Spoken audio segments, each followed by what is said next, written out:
오늘은 비가 오는 날인데 걷기를 하러 나왔습니다. 내 얼굴 어디 갔어?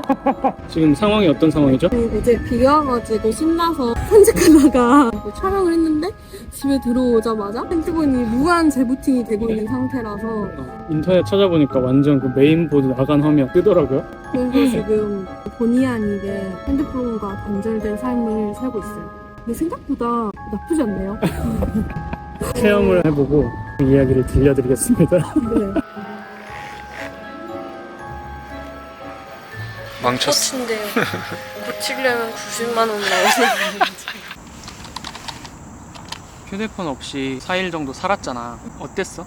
생각보다 첫날은 그 불안함과 답답함도 있었지만 편안함도 같이 공존하는 거예요. 세상과 단절된 느낌이 편안함이 있더라고요. 왜 이런 감정이 드는지 저를 좀 들여다보는 시간이 되었던 것 같고, 첫날은 그렇게 흘렀지만 한 3일차가 되니까 이제 편안함보다는 불편함이 더 크게 다가왔어요. 거의 이제 핸드폰 없이는 살 수 없는 세상이 됐더라고요. 예를 들면 애플페이, 카카오페이 뭐 이런 거 다 핸드폰으로 하고요. 길을 가다가 생각을 정리하고 싶을 때 메모장을 꺼내서 써야 되는데 메모장도 없었죠. 그리고 은행 업무도 다 모바일로 했었던 터라 진짜 많이 불편하더라고요. 혹시 이제 매일 로그인해서 업무를 좀 보려고 하는데 이중 로그인을 다 모바일로 하라고 하는 거예요. 그래서 멘붕이 왔었던 경험이 있고요. 신기했던 건 제가 핸드폰이 고장이 났잖아요. 화면이 아예 켜지질 않는데 그럼에도 불구하고 화장실에 갈 때 고장난 핸드폰을 들고 가는 제 자신을 발견했어요. 맞아. 충전하려고 하고 있고.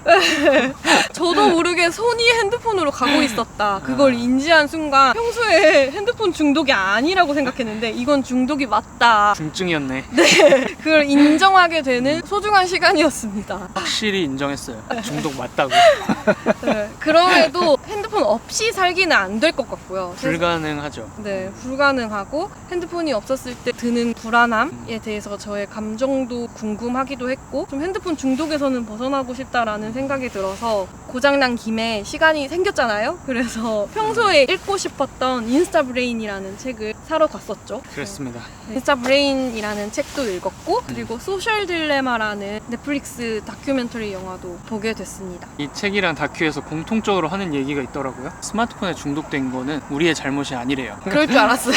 네 잘못이 아니야. 위로가 된다, 위로가 돼. 스마트폰, SNS를 개발하는 회사들이 심리학자, 정신과 의사까지 동원을 해가지고 우리의 약점을 공략해서 뇌 속으로 침투하는 디자인, 설계, 그런 전략을 세웠다. 본능을 건드렸다. 본능을 건드렸대요. 그 본능을 건드렸다는 얘기가 무슨 얘기인지에 대해서 이 책에 잘 설명이 돼 있어요. 간략하게 좀 이야기 해주시겠어요? 해줄게. 네. 이 책의 첫 번째 장 시작이 어떻게 되냐면 네. 전 10,000개가 찍혀 있어. 그게 우리 인류의 역사고, 우리가 스마트폰을 사용하기 시작한 인류의 역사가 전 몇 개나 해당이 될까라는 질문으로 시작을 하는데 전 1개래요.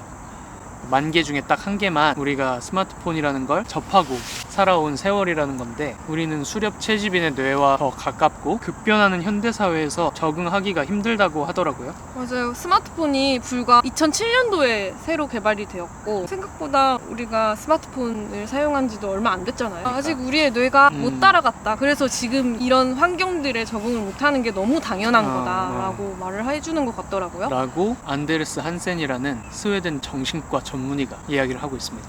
네. 저희가 한 얘기가 아니에요. 왜 우리가 그러면 스마트폰에 중독이 됐냐를 이해를 하려면 우리 뇌에서 분비되는 도파민이라는 걸 이해를 해야 된대요. 도파민이 뭐죠? 많이 들어보긴 했는데. 많이 들어봤지. 네. 우리 행동을 하게끔 하는 동기부여와 관련이 있다, 이렇게 설명을 하는데요. 예를 들면 배가 고파. 음식을 보잖아. 뇌에서 도파민이 분비가 돼서 지금 당장 여기에 집중해, 그래야 네가 살아남을 수 있어 라고 생존 본능을 자극하는 그런 호르몬인데, 문제는 뭐냐면 지금 현대인들이 스마트폰을 보기만 해도 도파민이 분비가 된다는 게 문제라고 하더라고요. 그래서 이걸 열어가지고 SNS를 하고 카톡을 열게 되고 하는 정신적인 작용이 있습니다. 왜 스마트폰을 보는데 도파민이 분비가 되는 걸까요? 그거에 대해서도 크게 2가지로 설명을 해줘요. 우리의 뇌가 아직 수렵 채집인의 뇌와 가깝다고 했잖아요. 수렵 채집인들은 최대한 많은 정보 정보를 습득했을 때 살아남을 확률이 높았다고 해요. 이런 새로운 정보를 많이 알고 있는 사람들이 살아남아서 진화를 했기 때문에 우리가 스마트폰 안에 있는 정보를 탐구하고 중독이 될 수밖에 없다고 하더라고요. 어쩌면 우리가 새로운 경험, 새로운 공간에 가서 여행을 하는 것도 수렵 채집인의 뇌이기 때문에 그럴 수 있겠네요. 책에도 그렇게 나옵니다. 네, 아 그렇군요. 나도 읽었는데. 그리고 크게 두 가지 중에 두 번째가 수렵 채집인들이 나무에 올라타서 과일을 따야 되는데 처음에 실패하더라도 다음 나무에 올라가야 되잖아요. 그래야지 안 굶어 죽잖아요. 그렇죠. 그래서 불확실한 상황을 맞닥뜨렸을 때 다음 행동을 취하게 하게끔 도파민이 엄청 많이 분비가 된다고 하더라고요. 지금 내 눈에 자극적인 화면이 나오지 않아도 네. 내리다 보면 나오겠지. 그래서 스크롤링을 계속 하게 되는 본능이라고 설명을 하고 있습니다. 그 책에도 나오고 넷플릭스에도 나오는 페이스북에서 좋아요 버튼을 개발하신 분이 있는데 그분이 지금은 어플도 사용하지 않고 퇴사를 했다고 해요. 처음 개발할 때는 선한 의도로 개발을 했지만 지금은 기업들이 악용하는 걸 보고 안 좋게 생각을 하고 있더라고요. 본인도 그 어플을 자제하고 있다라고 했던 게 충격적이었고 또 스티브 잡스도 본인의 자식들에게는 아이폰을 11살까지는 주지 않았다고 하더라고요. 핸드폰이나 어플을 개발했던 그런 개발자들은 우리의 본능을 건드리고 있었고 우리가 빠져들 수밖에 없는 이런 상황을 잘 알고 계시더라고요. 이미 다 알고 있었어. 우리만 속았어. 우리도 알아야지. 지금이라도 알았으니까 핸드폰이 주인이 되게 하지 말고 우리가 주인이 돼보자고요. 스마트폰을 안 쓰면서 살 수는 없잖아요. 현대사회에서. 4일 동안 없이 살아봤는데 불가능해요. 진짜 힘들더라고요. 도움을 주는 부분도 확실히 많이 있어가지고 SNS가 안 좋은 기능만 있는 건 아니고 정말 아니죠. 순기능도 엄청 많잖아요. 일로서 쓰고 계시는 분도 계시고 운동 모임, 독서 모임 다 이루어지고 있기 때문에 충분히 순기능만 사용하고 절제해서 쓸 수 있습니다. 저희가 최근에 SNS를 통해서 알게 된 분들이 있는데 좋은 영향력을 받고 있어가지고 이 SNS를 부정하고 쓰지 말자는 이야기가 아니라 내가 쓰고 싶을 때 하고 싶을 때만 하는 그런 통제력 있는 사람이 되자, 이런 게 이 책 그리고 넷플릭스 다큐멘터리 그리고 저희가 하고 싶은 이야기입니다. 그러면 그렇게 사용하려면 어떻게 해야 되는지에 대해서 알아볼까요? 친절하게도 이 의사 선생님이 네. 가이드라인을 책 마지막 부분에서 주고 있어요. 네. 첫 번째, 음. 휴대전화 사용 시간을 체크해보자입니다. 아이폰 같은 경우는 설정에 들어가시면 스크린 타임이 있으실 거예요. 스크린 타임에 들어가서 본인의 핸드폰 사용 시간을 볼 수 있거든요. 그 스크린 타임을 켜두시는 것만으로도 의식을 하고 적게 쓸 수 있더라고요. 안드로이드 폰 쓰시는 분들도 관련된 어플이 있다고 합니다. 한번 찾아보시고 설치해 보시는 것을 추천드립니다. 두 번째, 하루에 한두 시간 정도 핸드폰을 끄자입니다. 저 같은 경우는 거의 대부분의 시간을 방해금지 모드로 살고 있거든요. 보고 싶은 시간에 핸드폰을 봐야겠다라는 생각을 한 이후부터는 평소에도 방해금지 모드로 지내고 있습니다. 그러면 소중한 지인이나 친구들이 왜 이렇게 연락이 안 되냐 서운해하는 친구들이 생길 수 있거든요. 있는데 그 친구들한테도 휴대폰을 잠깐 꺼두고 있고 방해 금지 모드를 사용을 하고 있으니까 이해해달라고 말을 하면 충분히 또 이해를 해주더라고요. 다음, 모든 푸시 알람을 꺼라.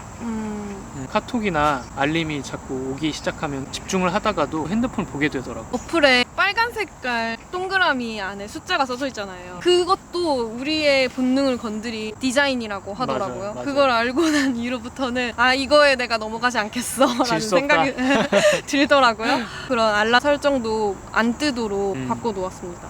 집중력이 필요한 일을 하고 있다면 휴대폰을 눈앞에 두지 말자. 문자나 메일을 확인하는 시간을 따로 정하자. 친구들과 있을 때는 핸드폰 전화를 무음으로 바꾸고 약간 떨어진 곳에 두자. 저는 이 말에 엄청 공감하거든요. 늘 답을 해줘야 되는 게 예의인 줄 알고 앞에 있는 소중한 사람을 놓고 이 핸드폰 세상에 빠져서 친구한테 서운하다는 이야기도 들었던 경험이 있어가지고 그 뒤로는 되도록이면 친구들을 만날 때 핸드폰을 가방에 넣거나 안 꺼내려고 하고 있습니다. SNS 항목이 있는데 적극적으로 소통하고 싶은 사람만 팔로우하자.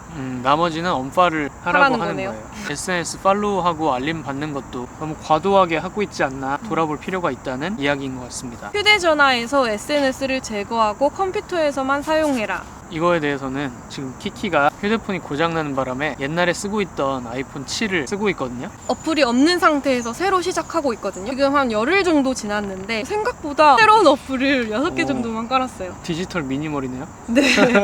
신기한 게 실제 물건을 비워낸 게 아니잖아요. 아니죠. 이 핸드폰 상에서도 이렇게 공간이 많이 비어 있으니까 이게 실질적으로 핸드폰을 하는 시간을 줄어들게 만들어줬고 쇼핑 어플이 없으니까 소비도 줄게 되고 그만큼 시간적으로 여유가 생겨가지고 놓치고 있었던 부분들을 생각할 수 있고 또 책을 읽는다든지 평소에 좋아하는 것들을 하게 되더라고요. 요즘 갑자기 책을 읽어요.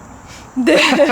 그래서 핸드폰 고장이 난 게 처음엔 속상하기도 하고 새로운 핸드폰을 살까 생각도 했었는데 어차피 핸드폰 사용을 별로 안 할 거라면 기능 좋은 핸드폰이 필요 없을 것 같다라는 생각이 들어서 현재는 아이폰 7을 사용하고 있습니다. 그리고 저희가 꼭 말씀드리고 싶은 부분이 휴대전화를 침실에 두지 말자입니다.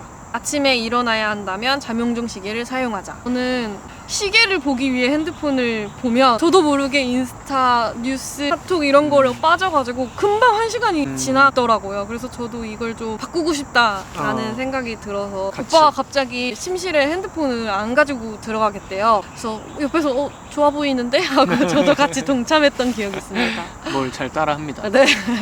그게 어느덧 1년 정도 됐고요. 좋은 점이 뭐냐면 휴대폰을 한 1시간 정도 하다가 잠들었었는데 지금은 그 시간에 책을 읽게 됐습니다. 굳이 시간을 내지 않아도 자기 직전에 책을 읽는 습관이 생겼더라고요. 어차피 침대에 눕는다고 바로 잠드는 게 아니라서 그 시간 동안 휴대폰을 했던 거거든요. 근데 휴대폰을 하면 원하는 시간보다 훨씬 더 오래 하게 돼요. 근데 책을 읽으니까 잠이 잘 와요.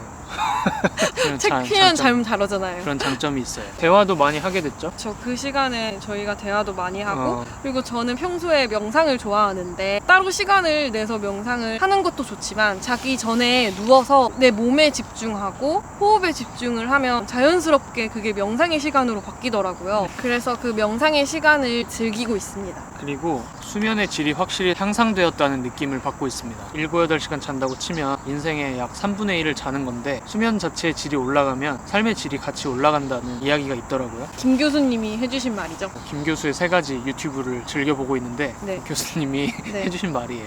휴대폰을 알람으로 쓰시기 때문에 불가능하다고 생각하잖아요. 잠영종 시계가 안 울어서 잠을 못 깬 적은 한 번도 없어요. 그리고 지금까지 말씀드린 방법이 모두에게 적용된다는 말은 아니고요. 직업이라든지 환경이라든지 생활 양식이 다르기 때문에 각자 기호에 맞게 선택하셔서 적용을 하시면 될 것 같고 지금까지 뭔가 장황하게 설명을 한 것 같은데 정리하자면 우리가 지금 당장 스마트폰을 쓰지 말자거나 SNS를 지우고 팔로워 수를 다 끊어버리자 이런 게 아닙니다. 어떤 분들은 어플이 필요한 개수가 많을 테고 어떤 분들은 적을 텐데요. 서로 비교하거나 경쟁하는 그런 이야기가 아니거든요. 의미 없이 보냈던 시간들을 좀 줄이고 좀 생산적이고 건강한 시간을 주체적으로 활용하자는 말씀을 드리고 싶어서 이 영상을 찍게 됐습니다. 저희도 이번에 추가하고 싶은 게 생겼어요. 화장실에 들고 들어가지 않기로 약속했습니다. 이제 말씀드렸으니까 지킬 수 있겠지? 잘 지켜보도록 하겠습니다. 하겠습니다. 무기. 철수하시죠? 네, 이제 더 이상 모기에 물리지 않기 위해 집으로 가도록 하겠습니다. 시청해주셔서 감사합니다. 감사합니다.